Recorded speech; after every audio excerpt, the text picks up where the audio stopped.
Hello, everyone, and welcome to another of the TCPalm Editorial Board's series of interviews with candidates who are on the August ballot.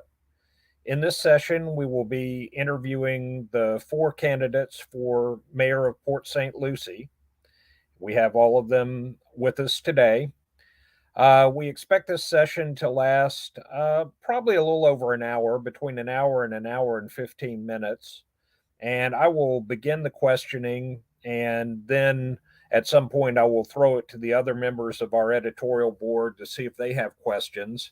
I want to introduce everybody on our team. I'm Blake Fontenay, the columnist, one of the columnists for TC Palm. I'm joined by two of my fellow columnists and editorial board members, Larry Reisman and Ed Killer, and our executive editor, Adam Neal, who is also on the editorial board. And of course, the candidates we have here are Chancellor Howell, Bobby Johnson, Shannon Martin, and Michael Moses. So the format we will typically use will be to give each of you a chance to answer the same questions. There may be an occasion where one of us may have a question that's directed only to a particular candidate or candidates, but generally that's the format we will use. And I will try my best to alternate. So whoever goes first will, with the first question, will go forth on the second question. So I'm going to try and keep all that straight as we move through this. But let's go ahead and get started. And the first question will go alphabetically on round one. So, Mr. Howell, please describe one ethical dilemma that you faced in your life and how you were able to resolve it. Well, being that the majority of my life was spent on active duty and we were governed by rules and regulations, one scenario that comes to mind is when I was stationed in Guantanamo Bay. And ironically, I was out fishing one night. But during that time, when you're fishing on the Caminera River, you have to take your assigned weapon. In that case, because I was a sergeant at that time, it was the M16. So as I read about from growing up in Miami, Florida, immigrants finding their way to the promised land, which is the United States, I actually got a chance to see it in person, as there were 7 immigrants from Cuba who were in the water, treading water, trying to get on the Guantanamo Bay side. Now, the Geneva Convention guides me as a person under oath, a Marine at that time, to follow certain protocol. Now, if I wanted to go rogue, then I would have pulled that M16 out and start firing at these individuals. But because it was me and another gunnery sergeant out there fishing in uniform, we had to follow certain protocol when nobody was looking. So that is one thing that comes to mind, because I've always been governed throughout my adult life by rules and regulations. So being ethical to me is basically doing the right thing even when nobody's looking. Thank you. Yes. Mr. Johnson, same question. Please describe one ethical dilemma you faced in your life and how you were able to resolve it. So I deal with issues ethically all the time. And by the way, I just wanted to make a quick comment. I'm temporarily going through something, half paralysis on my face. So I look a little funny. Half my face actually doesn't work.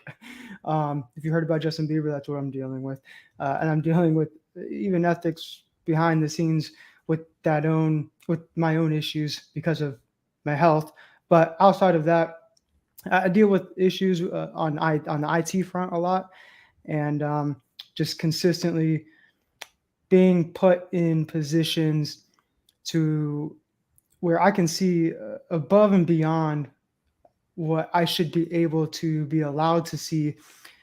As a IT person, we have access, and a lot of IT people know this, we have access to things that are way more accessible to us than they should be. and you have to be responsible, and you're trusted with this information. You're trusted with your resources. You're trusted with so much that you're not going to be taking advantage of situations to try to find out things that will benefit you on your behalf. So I'll just leave it at that. Deal with it all the time. So I'll leave it there. Thank you. Ms. Martin, could you describe one ethical dilemma you faced in your life and how you resolved it? Sure. So several years ago, when I was campaigning, and obviously I was already elected to office, I had someone who wanted to meet with me and give me a campaign donation. But they said that the campaign donation was contingent upon me meeting with them. So as a result, I felt that that was absolutely wrong, and I would never, ever do that. And so I told them absolutely not. And that is how I resolved it. And to this date, that has never happened again. Thank you. Mr. Moses, same question for you. One ethical dilemma you've faced and how you were able to resolve it. Well, as an attorney, every day we have ethical questions, especially when a client would come in and say, well, if I say this, will I win the case? If I do this, will it help me? Or would this put me in a better position? And I always told them the same thing. Just tell the truth. Whatever it is, tell the truth. And we'll just take the case on from then. So I can't be specific because that would violate my code of ethics. But as an attorney, you have to tell people, listen, just tell the truth, be ethical. Whatever you say in the stand is what really happened. And usually people followed my advice.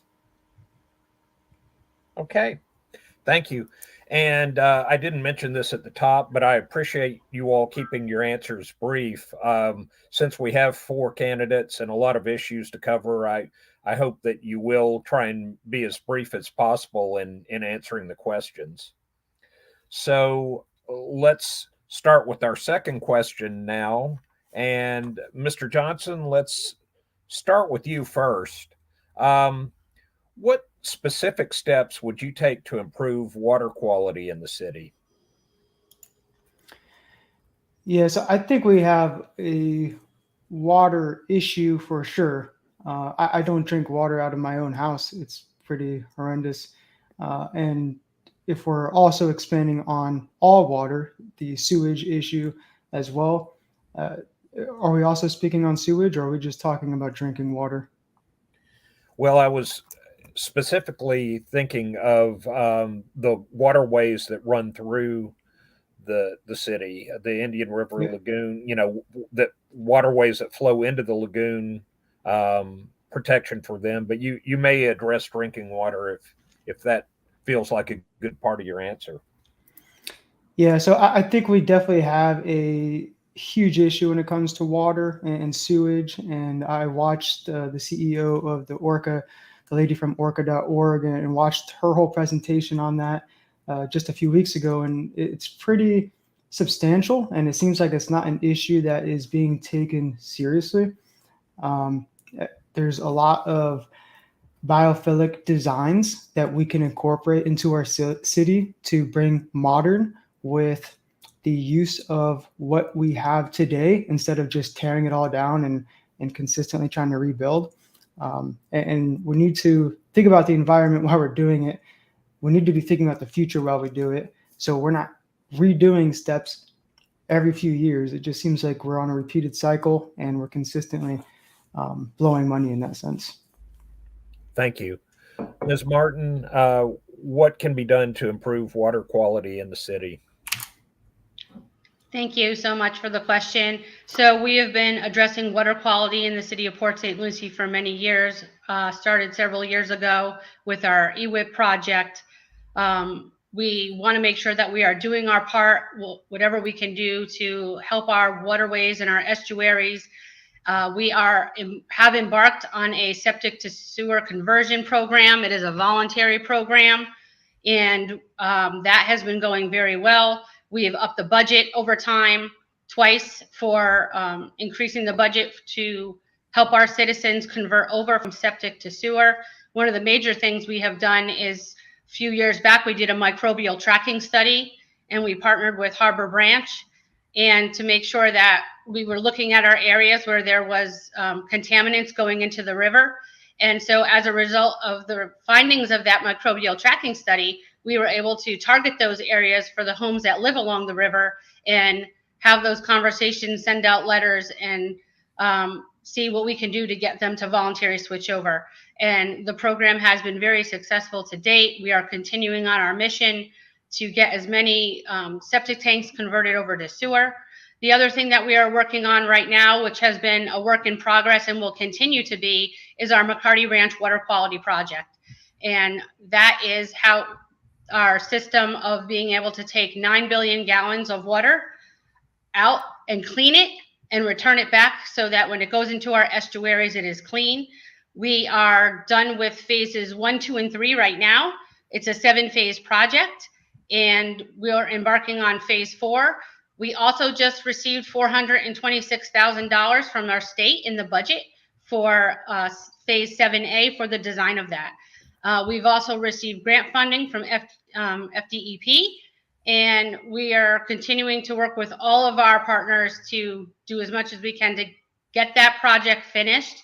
And so that is really one of the main things that we're doing. In addition, I also want to state really quickly that our stormwater master plan is our 10-year master plan, and majority of those projects are all centered around water quality. So that's how important that we believe it is in the city of Port St. Lucie to do our part to clean our rivers and our estuaries. Before I move to the other two candidates, let me ask you a quick follow-up on that. You mentioned that the septic to sewer program is voluntary. Yes. Has there ever been any discussion about making it mandatory, and what are your thoughts on that? We have not had the discussion of making it mandatory yet. We wanted to make sure that we were going out to our residents, seeing what we could do for voluntary connections. And so far that's been successful. When you start talking about mandating residents, especially when there's higher costs involved to them, we are trying to mitigate those costs, but again, that becomes a different conversation. And so we'd have to have a lot of conversations with our residents and get input from them before we embark upon that. And also hopefully working with our legislature, we can continue to push for that, especially at the state level, in order to get more funding to help us out. Okay, thank you. Mr. Moses, what would you do to improve water quality in the city? Well, first of all, I make it very clear that I don't want any pollutants going into the lagoon or river or anything, because when you read the paper and you see all these different plans, some people say, well, it's 80%, 20%, 50. Everyone has a different plan, but I would say 0. I'm not saying 80. I'll let 20% of pollutants in the river. I say 0, and let's start from there. As far as the septic to the sewer, one way we maybe can look at it, because we offer money to the people that own the property. Maybe we should start a program where if they sell the property, maybe we can give the credit to the buyer, and that might make the people that own the property take advantage of the program. Some people are just going to say no matter how you ask them, how much money you offer them. That's just a fact of life. So maybe if you told them, well, we're going to give it to the buyer, and the buyer will get the credit at the closing. Work out a system where maybe he doesn't have to pay a bill to the city, and the federal government pays the money to the city instead, or work something out. Think of just new ways of trying to save the water. Thank you. And Mr. Howell, same question. What would you do to improve water quality? Well, I would say, and I'm sure Mayor Martin could relate to this because she's been on the dais for several years now. She's seen it good and bad. And I think the trajectory that the city is on right now is in the right direction. I personally have taken time to volunteer my time to learn more about the water with the University of Florida Extension and FAMU program. because I am an angler. The new house that I just purchased is on a C-24, so that will remain at the highest level of priority for me. I think all of the answers that are given are comprehensive and lend toward that 10-year plan that the mayor has talked about. So it's not much more that I can personally add, except for us to maintain that and not allow, as Michael Moses said, the pollutants to get in there, because everyone, thank God, we've been getting rain within the past several weeks. I don't have an irrigation system in my yard now, but at the moment, that's on the honey-do list. At any rate, with that aside, I'm glad that I have not had to put fertilizer out there so it can get green. But it's a lot of bodies of water around here that we must keep an eye on and not lose sight in the event that it becomes compromised in any fashion. Thank you. Thank you. Okay, for the next round of questioning, let me start with Ms. Martin. And question is, how much growth is too much growth?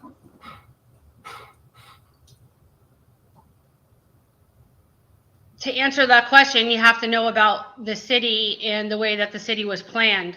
And so the city was planned in 1961 when it was founded with 80,000 single-family platted lots.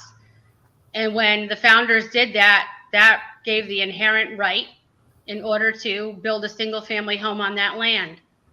And so city government, outside of a specific public purpose, unless we're building a road or having to add water and sewer, we cannot just tell residents or owners of land that they cannot build on those single family homes as a result. Same thing goes with the developments and the DRIs that were given 20 years ago out west in the Tradition and Southern Grove area. Those development rights were given and granted through the DRIs. And so those came with those development rights. So they have the right to develop as well. And so when our city was founded with those 80,000 lots, if you multiply that by 2.5 people, that's a city already of 250,000. And we are getting close to that. We'll be getting close to that very soon. So it's not about whether it's too much growth, because also property rights are very important here in Florida. And so it's about managing the growth and balancing it out as we move forward. And that's exactly what we have been doing. And it's exactly what I plan on continuing to do as mayor for the next 4 years. Thank you. Mr. Moses, same question. How much growth is too much growth?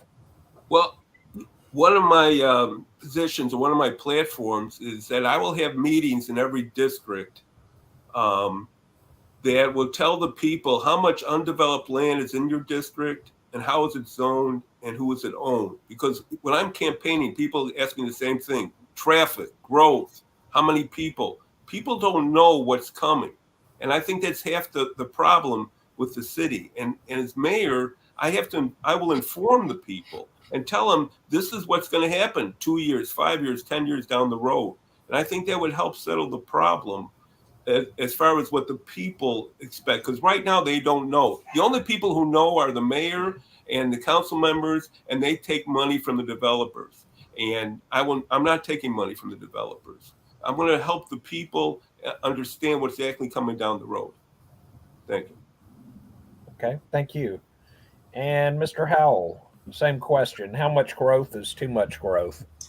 Well, I'm not sure that there will ever be too much growth, for the simple fact that we are no longer a secret. The city of Port St. Lucie, that is, it's no longer a secret. So we have all up the Eastern Board and down from South Florida, we have baby boomers who are retiring, and they are finding out about the city of Port St. Lucie. So the only way that we could possibly, from my vantage point, to manage that is if we're operating on a fiscal calendar year, then I think the amount of permits that are issued in a given calendar year can probably be managed a little better than what they are now. And I'm not, please understand where I'm coming from. I'm not throwing rocks at the code department or whatever department handles the permitting. But at any rate, if we're piling that list of ones up that we're approving in a calendar year, then that stresses the system out somewhat. And therefore, you have too much growth happening in a short amount of time. Other than that, we can't tell people that they can't move here, particularly when we have available lots in affordable housing in comparison to other places in the country. Thank you. Mr. Johnson, how much growth is too much growth?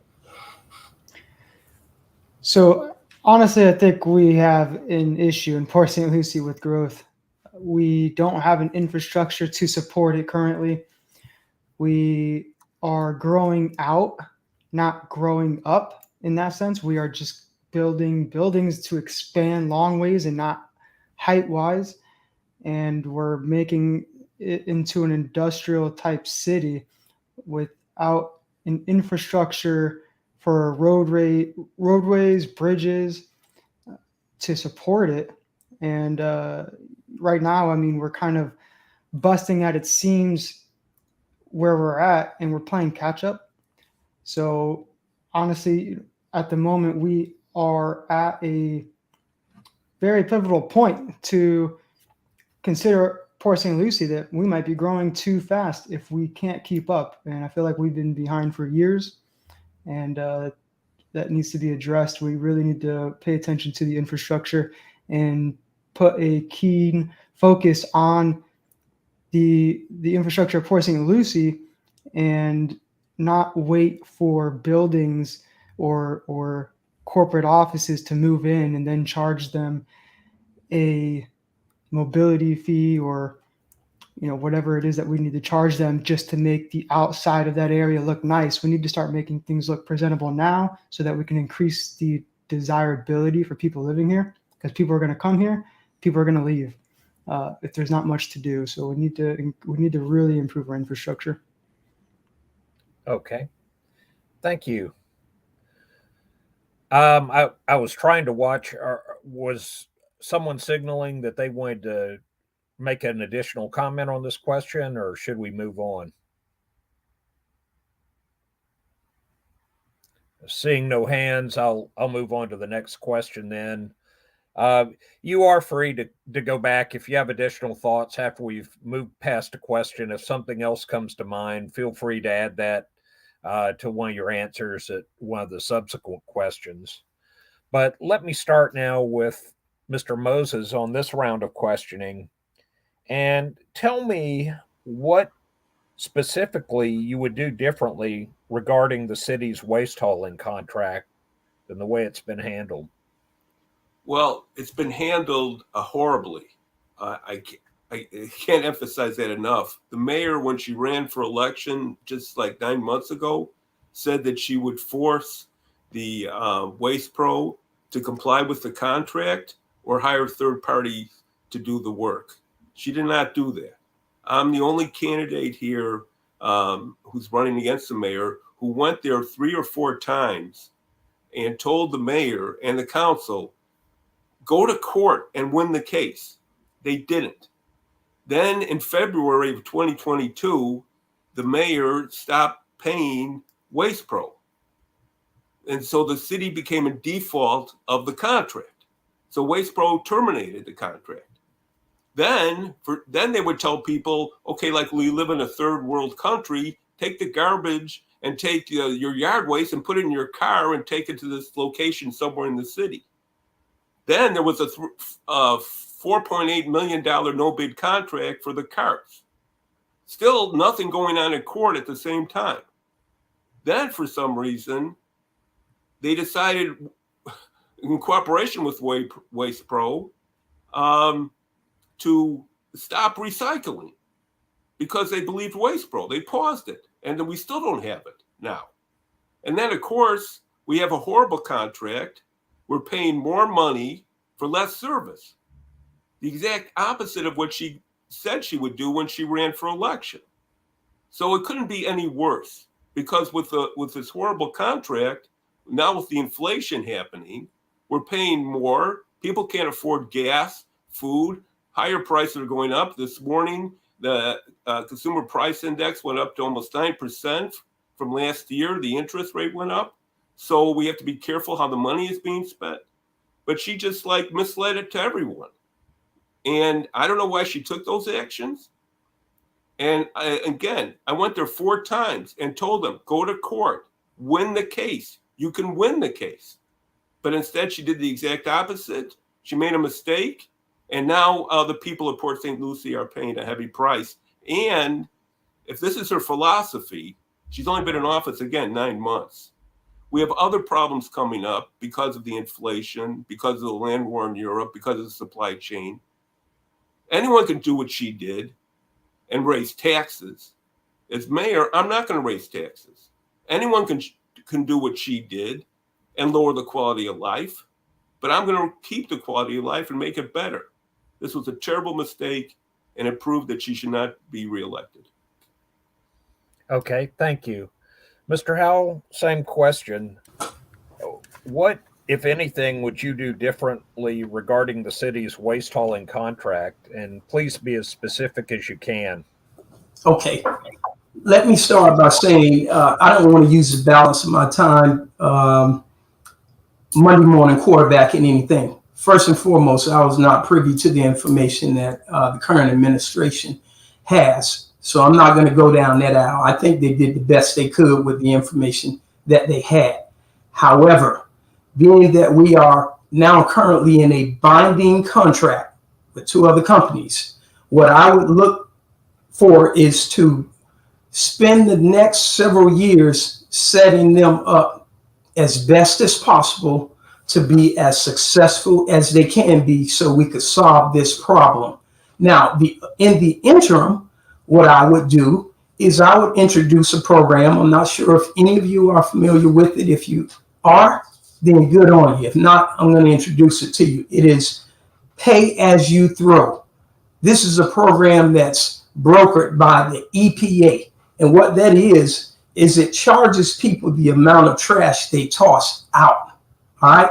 It also compels them to participate in the recycle program. There are 3 areas that this program specifically impacts. And as we speak, in Berkeley, California, Seattle, Austin, Portland, Maine, those are case studies that we could consider in the interim while we honor our contract with FCC. All right. And just as people pay a certain amount, there are 4 candidates on here. We live in 4 different places. We will not pay the same amount of electricity bill at FP&L because we have different makeups of our household.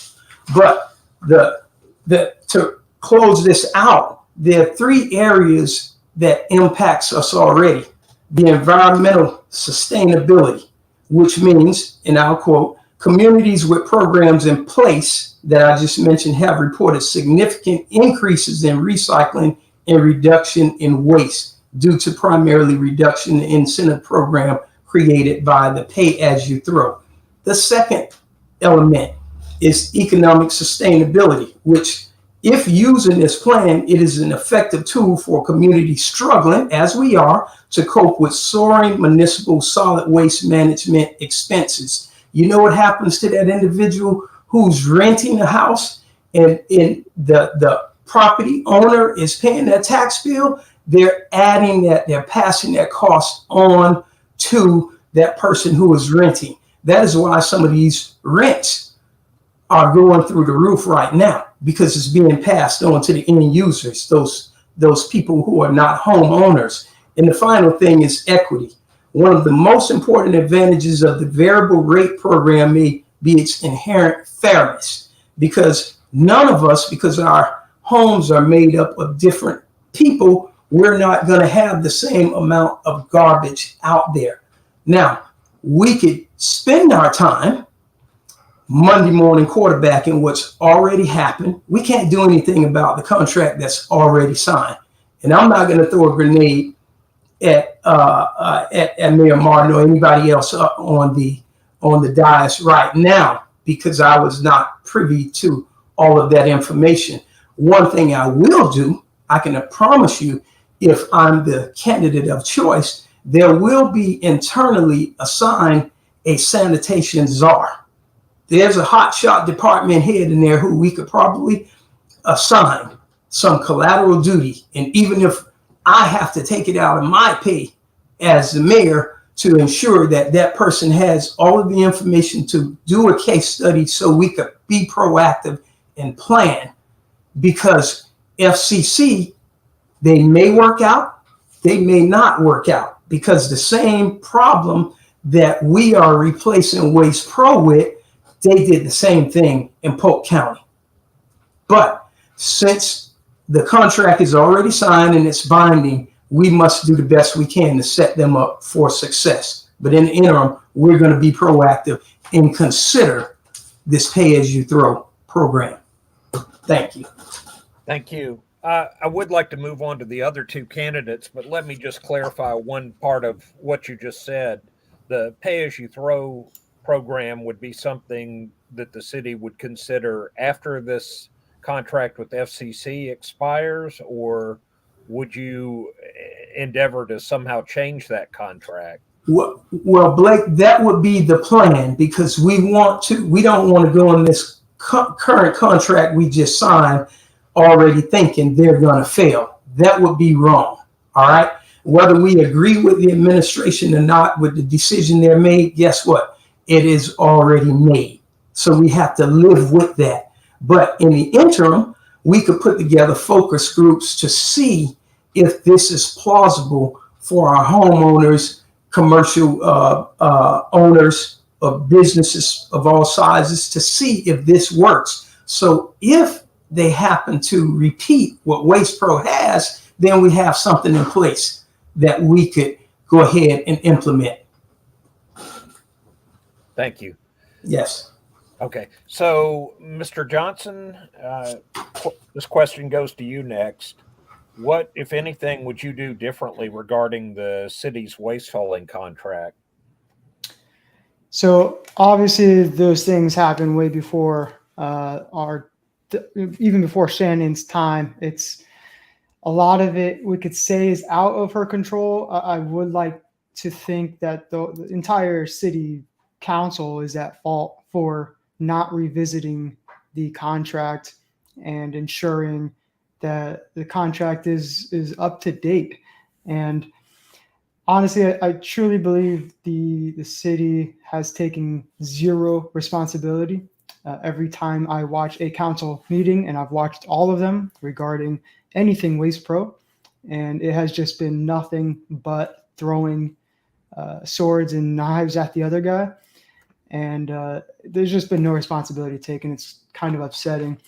But on top of that, yeah, you guys have all touched on it. The contract and the month or the yearly fee that we're paying now is significantly higher, and we're getting like $35 back for the issues that we've been having. And it's a little crazy. On top of that, we're spending money to go and rent garbage trucks, and we're taking city members off of their duties with whatever they're supposed to be doing to go drive trucks. And that's not why we are paying. That's not what we're paying our taxes for. We're not paying city council members double duty or whatever, however they're deciding to pay them, to stop what they're supposed to be doing, to go be doing something that they're not supposed to be doing. And does that put our city at risk on top of that if they get into an accident? There's a lot that goes into this.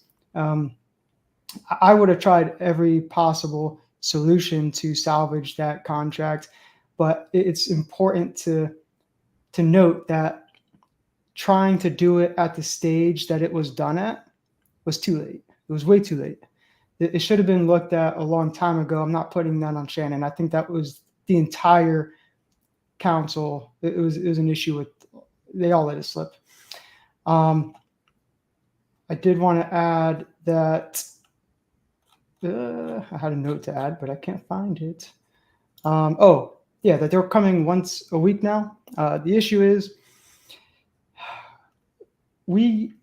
people consistently forget to put the garbage out. It's not because of what they forgot what day it was. It's just because it slips their mind sometimes. So you mean to tell me now that if it slips my mind one day, that I'm going to have spoiled meat sitting in a garbage can for 13 days, possibly? That is insane and completely unacceptable, in my opinion.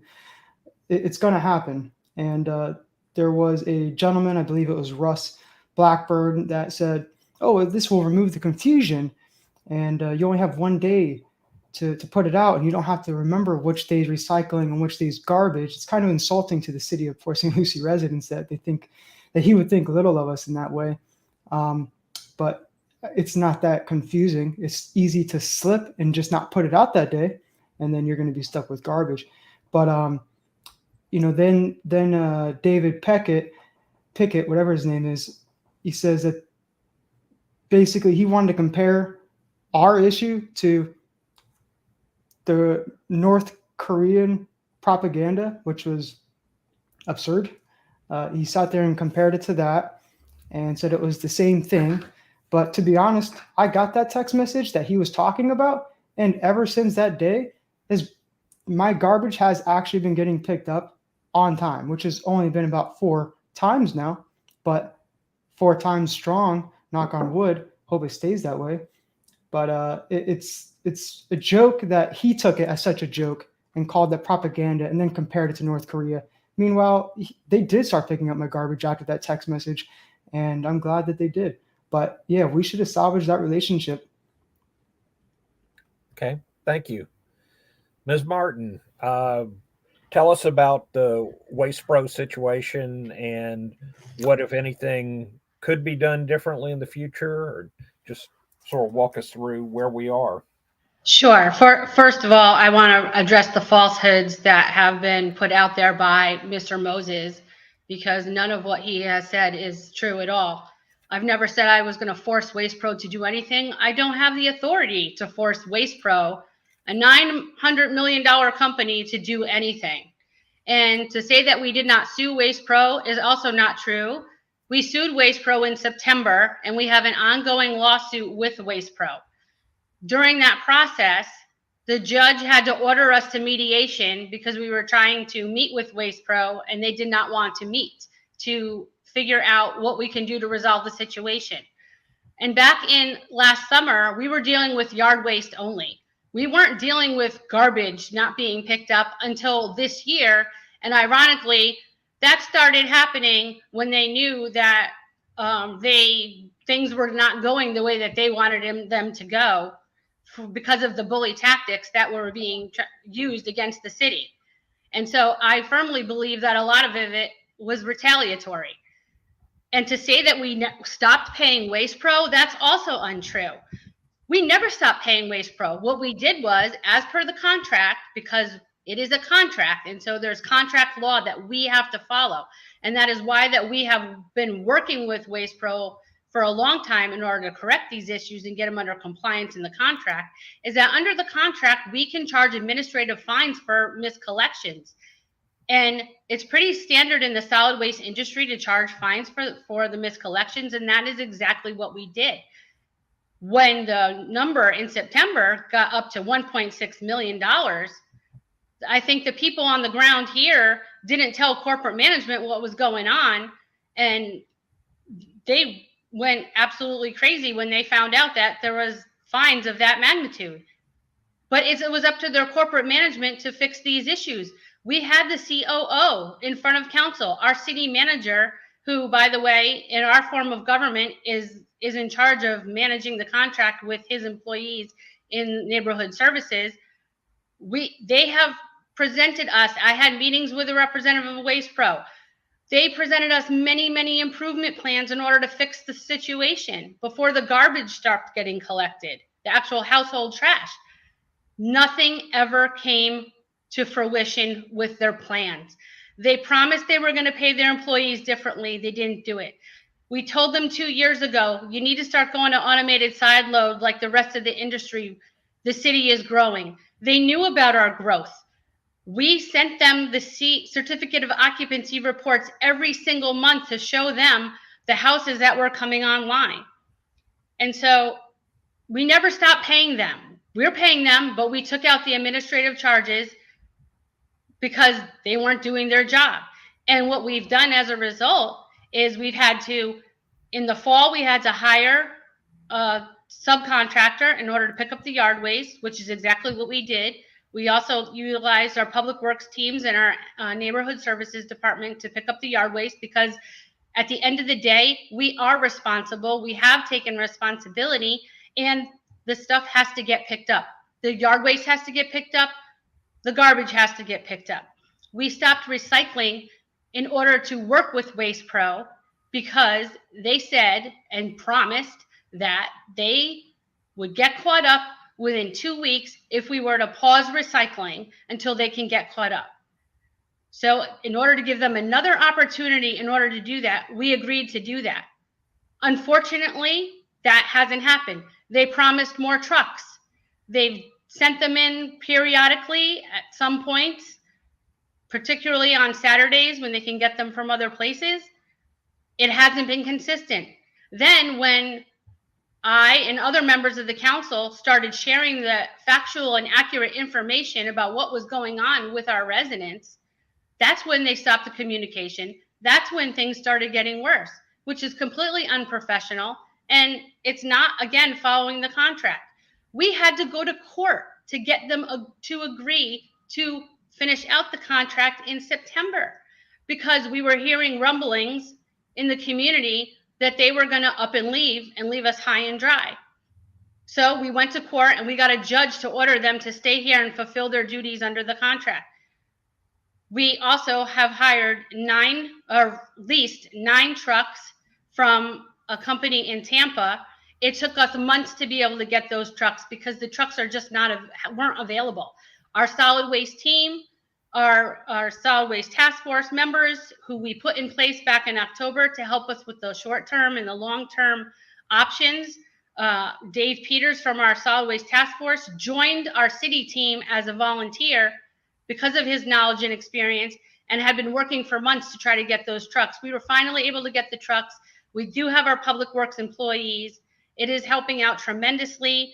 It is not as efficient as we would like it to be, because our city staff are not garbage haulers, but we are doing everything we can to make sure we are supplementing service, especially addressing the areas where people say that they haven't gotten picked up for at least a week or more, and to try to address the problem. So we have 6 trucks on the road right now. We have another 3 coming. We are working with our new solid waste hauler for any assistance they can help in starting early. And we are moving forward. And it's been horrible. It's been frustrating. It's been maddening. I'm no different, and none of the other council members are different than anyone else. Our garbage hasn't gotten collected either. But we are all working together very hard to do everything we can to move forward and to get us to September. And so what I will say too about going forward in the future is, so far the transition with FCC, they are meeting regularly with our staff. They're doing everything they said they were going to do. They bought their yard in Fort Pierce. They are bringing in the commercial containers. There's 1 truck over that has been delivered so far. They have working on their route plan where everyone will be picked up once a week. Recycling will be once a week. Garbage will be once a week. Yard waste will be once a week with a 96-gallon container, which can hold up to 7 bags of garbage. If residents want to have an additional can, they can purchase an additional can. But also going forward in the future, I think we have a duty and responsibility as a result of what has occurred to see what we can do for building a future solid waste division in the city of Port St. Lucie. And so when we have our budget workshop next week, one of the things that I would like to task our budget advisory committee and join together members of our solid waste task force is to look at the feasibility of having our own solid waste division in the future, because I think that we're going to need it, and we definitely have to answer that question. and see what we can do to address that. Because the capital improvement or the capital investment, I should say, for something like that is going to be quite substantial, but we have to flush it out and vet it out. And we also have to engage our citizens as well in that regard going forward. Okay. Thank you. Oh, one other thing quickly, I'm sorry. Sure. I want to address the comment about not going out to bid for the garbage carts. The reason why we didn't go out to bid for the garbage carts is because the short amount of time period that we had in order to get carts and to get a new hauler on board. Typically, that would take 12 to 18 months to get a new hauler on board, and the hauler would handle that for the city, as has been done in the past. However, because of the short time frame and had to get a new hauler in such a short time, 6 months time period, we had to order the carts in advance. And what we did was we wanted to make sure that we were not going to be paying exorbitant amounts for that. But so for those carts, so what we did was we piggybacked off the Fort Lauderdale contract and got the lowest rate we possibly can. And to the fact that the new system is going to be only once a week, there are many other cities in the state of Florida, like Jacksonville, Orlando, just to name two, that do once a week pickup with the automated side load, which is consistent and is reliable service. And so, and again, that came out of our solid waste task force. And our Cameo site as well, that we have for the voluntary drop off of recyclables for the time being and for bulky waste. That also was a recommendation from our citizen-based solid waste task force to have that site there. We typically use that yard for a public works yard, especially for emergencies and for them to store equipment. So really the location and the fact that we had that facility was the perfect place to be able to provide this for our citizens. And it's voluntary. Again, no one is forcing our citizens to use this yard at all. And so this is the steps that we have taken in the short amount of time period that we have had, working very diligently to get new hauler on board, get supplemental service running. I don't like the fact that our public works crews have had to step in and help us out, but it is voluntary on their end too. They are doing it. We have a great city team that it just goes to show that when we're in bad situations or any situation that comes our way, that our city team steps up and we find ways to make things happen. Unfortunately, I would have liked to get the trucks, the rental trucks sooner rather than later, but they just weren't available in the open market. And our team was searching for a very long time looking for those trucks. Okay, thank you. Now, before we move on to the next round of questioning, Mr. Moses has requested time to make additional remarks on this topic. Yes, thank you very much. The mayor contradicted herself a couple of times during that statement. One, I don't have the power, and I never said I could make Waste Pro do what I wanted them to do. Those are wrong. She ran in her campaign, I'm going to sue Waste Pro. We have a great contract till 2025. I don't care what happens in Jacksonville or Orlando or Miami, and I'm just going to make them comply with the contract. She didn't do that. In September, in September, they filed an emergency motion. They never brought the motion to the judge. When I asked the attorney at a council meeting, why didn't you do that? He said the clerk lost the papers. She knows it takes 18 to 24 months to get a new contract. For some reason, she stopped paying. I have a statement from the attorney. I can read it. It's only 2 sentences from May 18th, which proves that she didn't pay and the reason why. Sorry, putting the glasses. Only take a second. Attorney Stokes also informed they cannot just give the money back to avoid Waste Pro's termination because it may not have been a good business practice since they had rights in the contract that should be invoked. When he said that, the mayor was sitting right next to him and nodding like this was a great statement. This was a horrible statement. He admits that they didn't give the money and that the council and he knew that would allow Waste Pro to terminate the contract. That's exactly what happened. It's her fault. It's the council's fault. I went to them and said, go to court, go in front of the judge. She said at the end, the judge said, yeah, Waste Pro should stay until September. But why didn't they go before that and say, make Waste Pro pick up the garbage pick up the recycling, pick up the yard waste, and we would have won that case. I would have won that case. But for some reason, she got angry at Waste Pro because they didn't do the single automatic garbage pickup, the audit that she really wanted. So because of that, we're paying more at a time of high inflation. And this idea of the city getting its own trucks, which might cost millions of dollars, at a time period when we don't know if we're going into recession, we don't know if we're going to get the same property tax revenue because of the interest rates and mortgage applications are going down, is ridiculous. She had her chance. She was the mayor. She could have succeeded or failed. She failed. That's why she does not deserve re-election. I would not have failed. Thank you. Thank you, Mayor. Thank you very much. Again, that is not true. I never campaigned on forcing anyone in Waste Pro to do anything.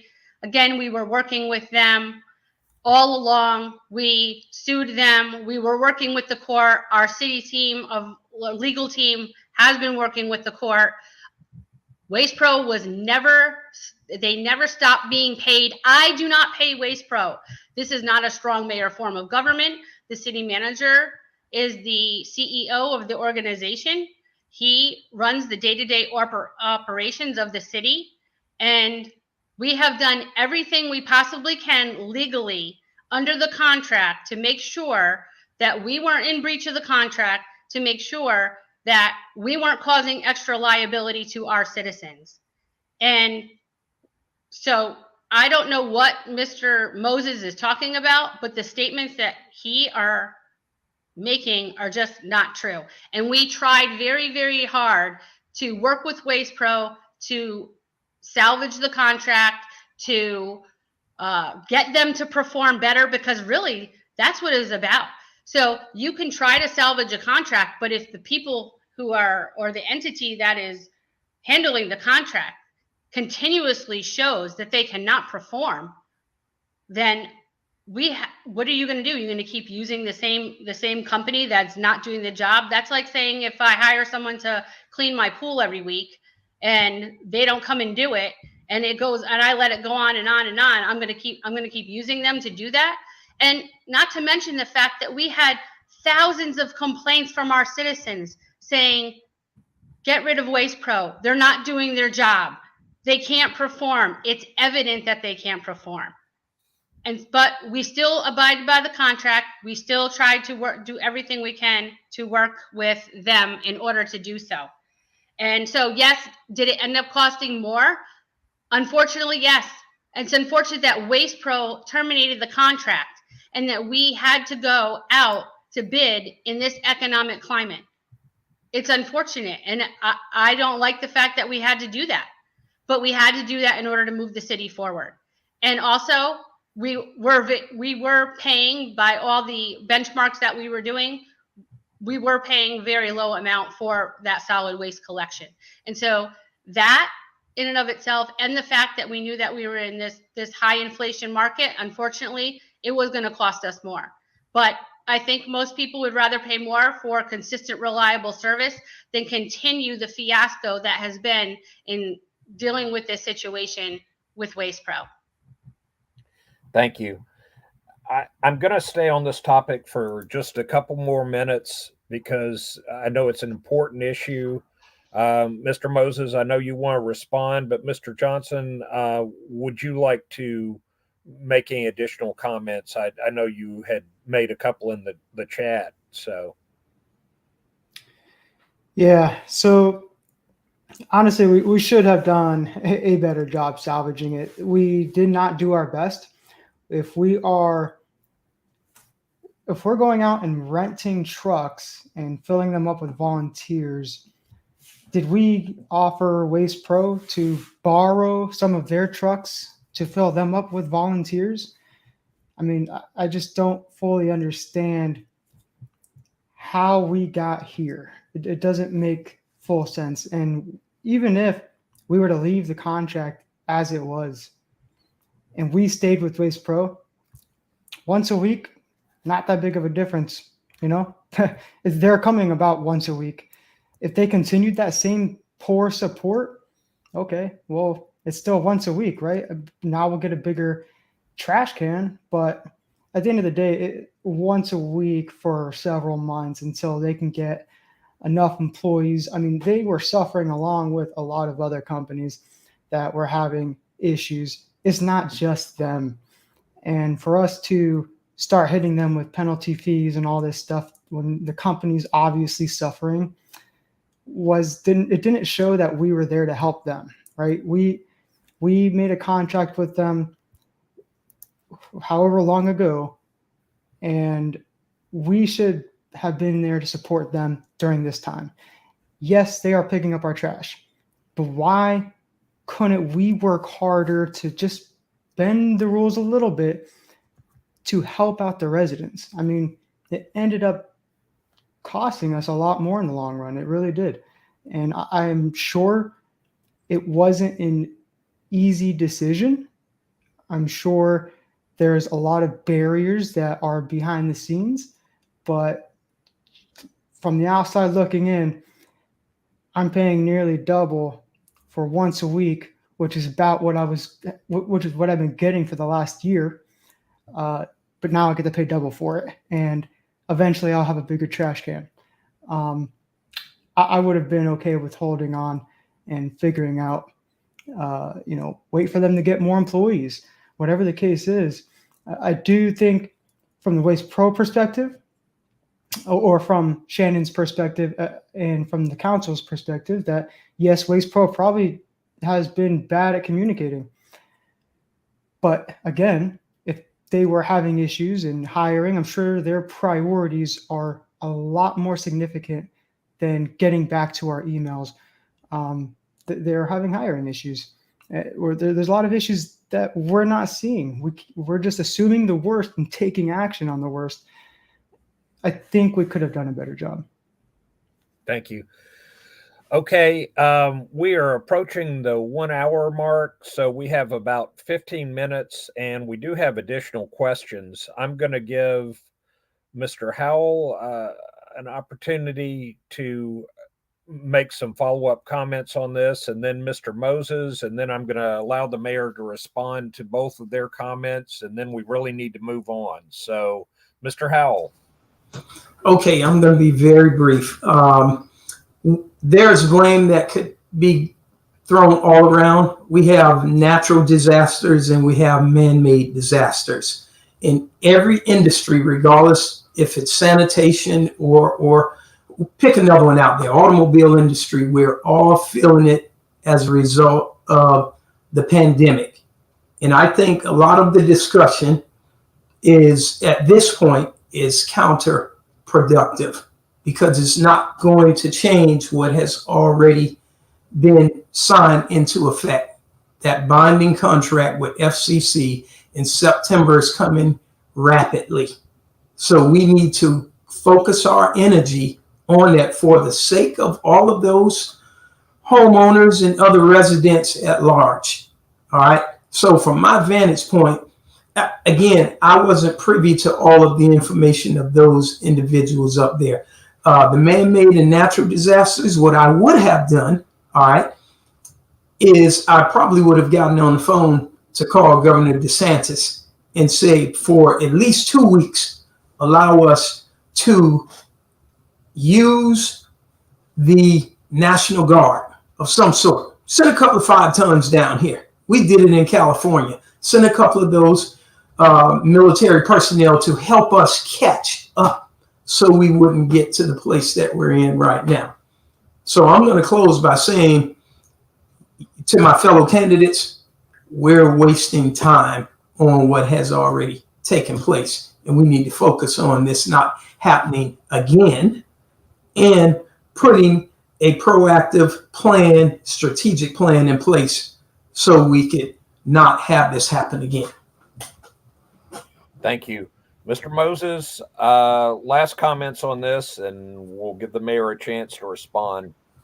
Sure. I'm not sure the mayor understands when she went to court, she could have asked the judge to tell Waste Pro what to do. And that's what I was talking about.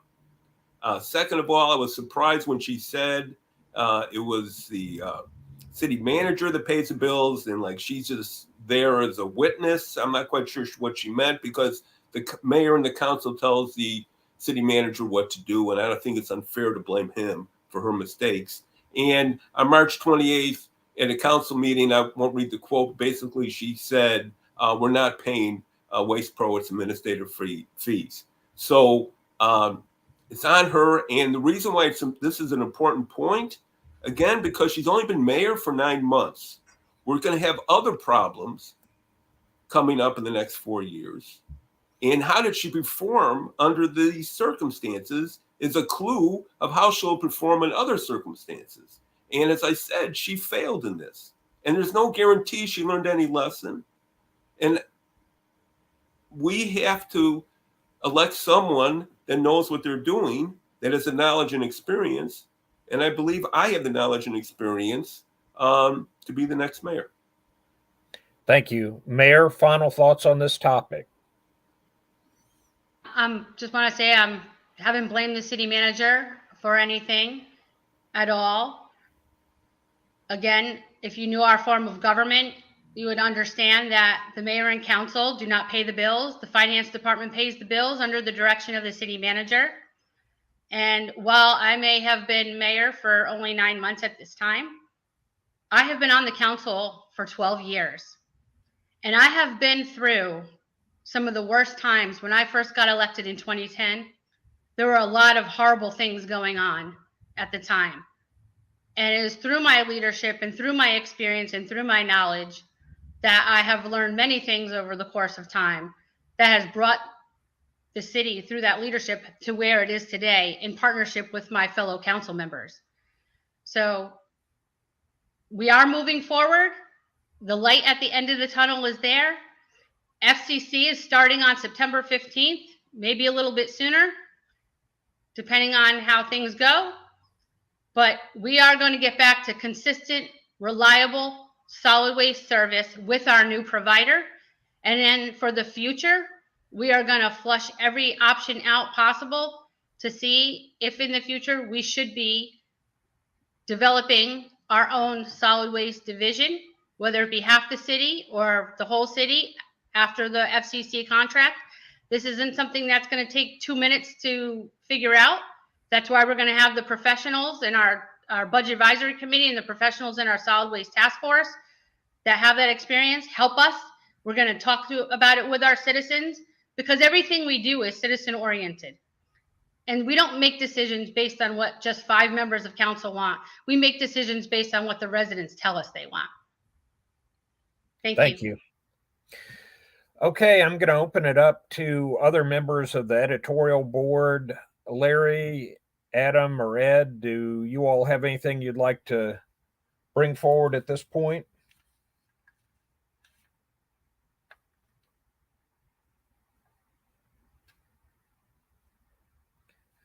Okay, it looks like they are all good. So I'm going to ask one more question, and then we'll have to go to our closing statements. We're running low on time, so please keep your answers brief on this.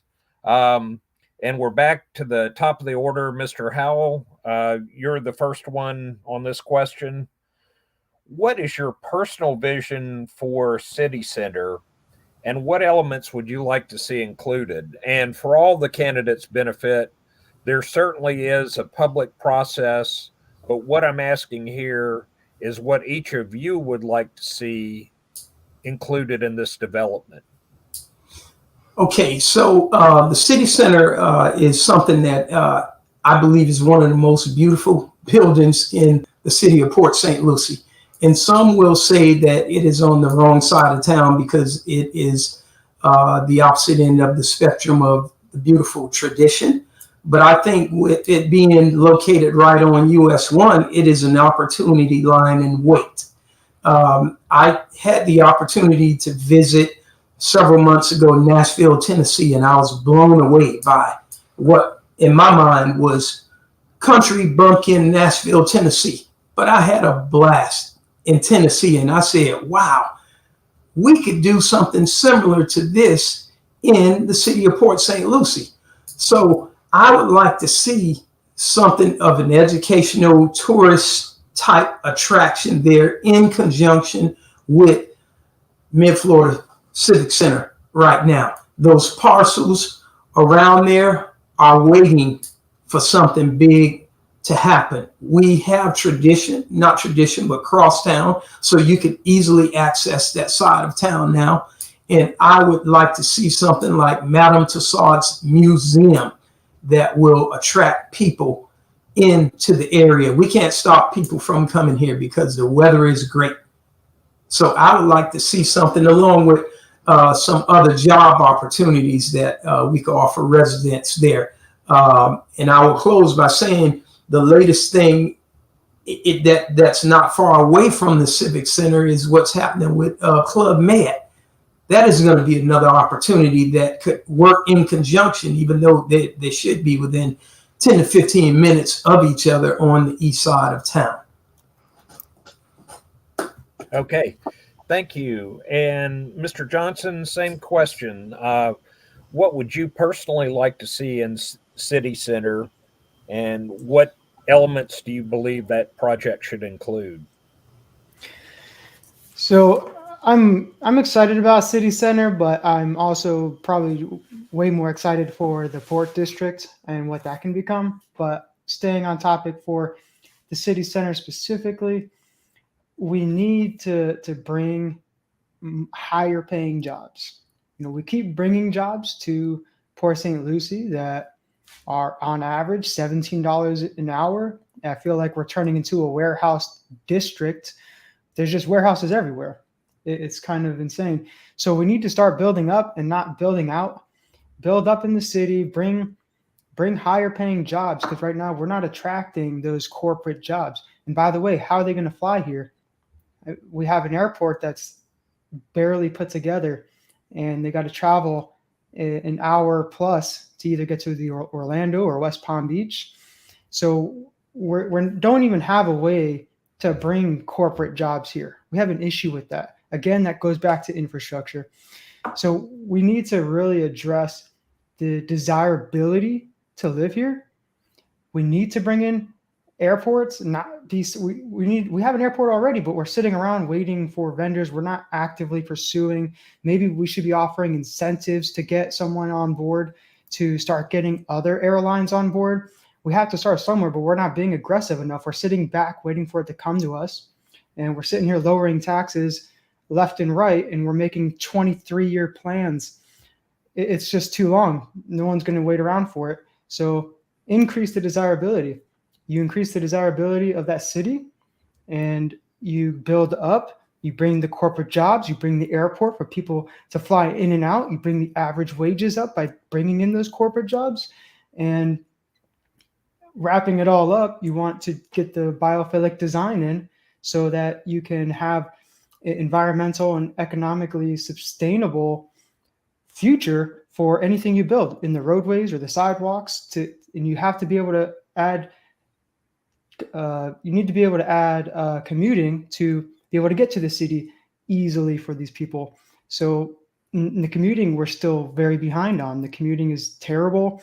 They're always under construction, and it's always behind. And some commuting gets done, nice sidewalk gets done, and then it gets forgot about, and it's overgrown with weeds a few weeks later. And I was just talking to my parents about near their house earlier today, how they have a sidewalk. You can't even see it on Midway, or not on Midway, but on Glades Cutoff Road. It's insane. So we need to really just focus on a few different areas, not just one city center. You know, look at the Port District as a lot of opportunity. I went through the project plan for that, and it's being extremely underutilized. But on top of that, it's not taking the environmental fully into effect in that plan. I mean, we built a dock for people to go right up to the water and be able to throw waste into it if they wanted to.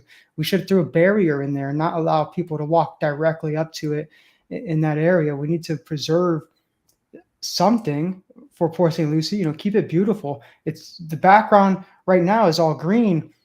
I don't know what the plan is after this? Is all that green going to go away and disappear and just be more city like you see on the left and the right? I really hope not.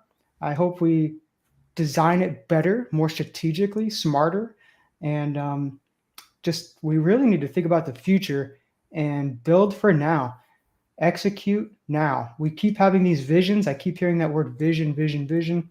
23 years out, 10 years out, all these plans. These people, no one's going to be sticking around here long enough when they come here and they figure out there's nothing to do. We really need to start executing our game plan. Thank you. Mayor Martin, what is your personal vision for the city center, and what elements would you like to see included? So we recently embarked on our master planning process with the Treasure Coast Regional Planning Council. I did have one meeting with the economists and with the Treasure Coast Regional Planning Council staff. And some of the things that I would like to see is mixed use development, live work, employment opportunities, entertainment opportunities, a hotel, restaurants, shops, really that destination point that we can build in Port St. Lucie on the east side that our residents have wanted for so long. And if I were to give an example of what I might want that to look like, I'd say something like Rosemary Square, like they have in West Palm Beach, but really more geared toward Port St. Lucie. And so those are the elements that I would like to see. And that's also based on not just what I personally would like to see, but these are comments that I have heard in speaking with many of our residents over time. It's been a vision for the city for a long time. We know that there were economic challenges, but the city taking over that property really was the best thing that we ever could have done to make sure that we're addressing the east side of the city and building all of those opportunities that I just mentioned there. Also want to mention really quickly that we do have a plan for the Port District. It is a robust plan. We're going to be building a world-class park, Pioneer Park. Not only are we doing that, but our boardwalk project was a partnership with the state, was a partnership with the grant from the Florida Inland Navigation District. And we have a letter of intent right now with a restaurant group out of Miami who wants to put a restaurant on the water so we can have dining and we can have the opportunity to have boats pull up and to have that other destination type experience. So that's all happening now, and I expect that to come to City Council in the very near future, probably within the next month. But that is our goal, is to build up our areas and focus on them where we know that we've had the plan for and that we need to. And it's also important to note that although some people may think that things should happen very quickly, that you have to have plans in place and you have to be executing and implementing those plans. And they do take a long time because of all the intricacies involved, all the intergovernmental agencies that are involved, and also funding, which is also very important. So I'm really excited for City Center, and I know it's going to be great. Our stakeholder meetings will be held with our citizens this early fall, and then in December or January timeframe, we should get the report back from the Treasure Coast Regional Planning Council and the economists, and we can start really working on implementing that plan. So it's going to be really exciting for our city. Thank you. Mr. Moses, what is your personal vision for City Center, and what elements would you like to see included? I'd like a place where people can relax, where people can go and sit down and have a drink. If there is a museum, I wouldn't mind a children's museum. I'd like to see small stores there. I don't know about multi-use. I'd also like go to TED Talks and I'd watch the videos and read articles about what other cities are doing. But I think the people on the east side of the town, I think they look at tradition, and that's what they think about tradition. It's not the houses. It's just like there's an area where you can walk around, go into little stores, and you can sit down and have a drink or have a sandwich and just relax and meet other people. That'd be the vision that I would want for the city center. Thank you. Okay, we are up against our time here. We have other meetings scheduled this evening, so we cannot go over our time. I would like to give you all an opportunity to make some very brief closing remarks, and I want you to please hold it to a minute here. Any closing statements you would like to make, anything we failed to cover, but Please do it in 60 seconds or less. And Mr. Johnson, we'll start with you on this one. Yep. So I would definitely like to focus on our education in our schools and bringing them from our average B minus to A's. My kid's school in tradition, which Shannon ran that district to my knowledge for several years. They were in C schools, right? They came out of a C school, a Renaissance charter, and it's going to hurt us in the long run. We need to focus on that. We need to focus on telecommunications, getting more towers up. There's terrible service all around the city. It doesn't matter what service you're using. The sewage looks ridiculous. Roadways, bridges, accessibility overall is horrendous. There's a lot of missed opportunity, and it's going to continue to happen if we continue the same leadership. Okay, thank you. All right. Mayor Martin, you're next. Thank you so much.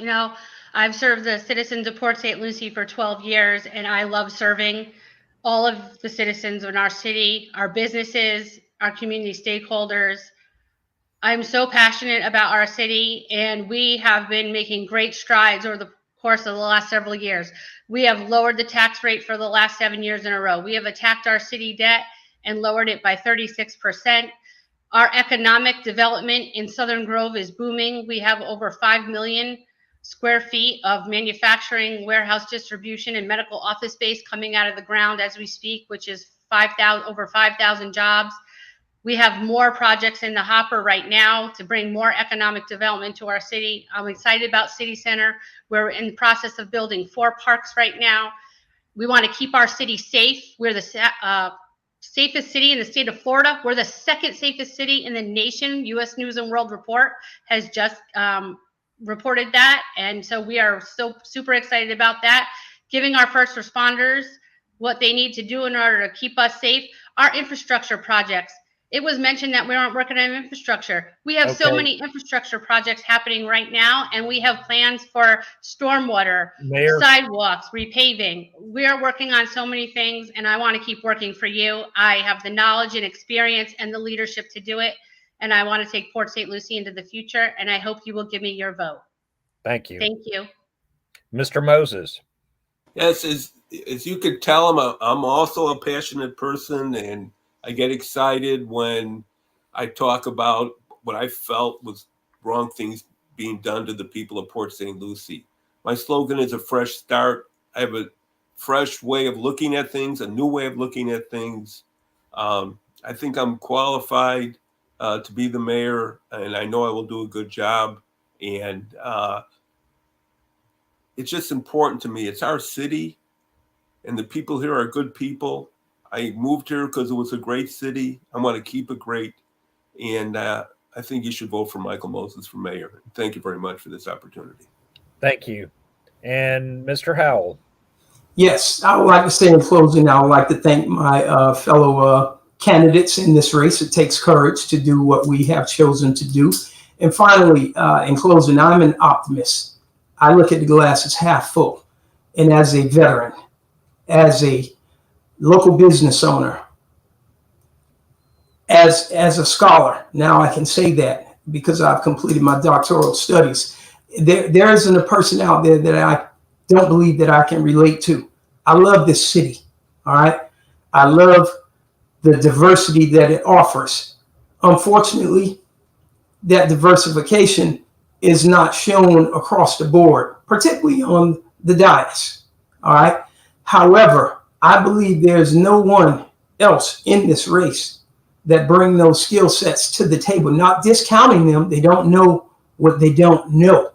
But simply put, I believe I should be the candidate of choice, not only because of those things I mentioned, but as a total package in my world experience and life experience that I bring, that I would like to share goodwill to the rest of our community. Okay.